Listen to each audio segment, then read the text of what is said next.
Welcome to Appetite for the Outdoors. I'm Chef Paul Rose, and we're cooking with Carolina Cooker. Today we're using our double tabletop burner and our enamel casserole pan.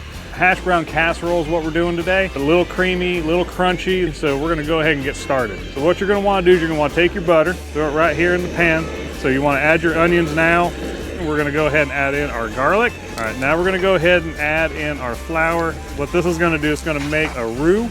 And what I'm gonna do right now is I'm gonna take a little salt and pepper and just throw it right here into this roux. We've got some heavy cream here. We're gonna add that right in. We're gonna go ahead and add our milk. Now once you add the milk, you're gonna wanna be careful because it's gonna wanna kind of slop over the sides, and we don't want that to happen. Starting to get a little bit of a boil here on the milk, so it's a good time to add the cheese in.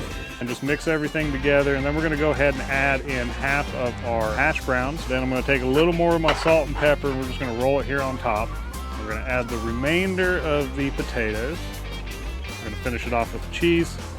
So since we got everything in the pan, we're gonna go ahead and wrap it with aluminum foil, put it into a preheated oven at 350 degrees, and bake it for about 30 minutes. Once it is done baking, you're gonna wanna take off that aluminum foil, put it on broil for probably 2 to 3 minutes or until the top of it is golden brown and bubbly. All right, so this is a great side dish to go with any protein you decide to cook. And I'm Chef Paul. And remember, it doesn't matter where you're cooking, you should always have an appetite for the outdoors.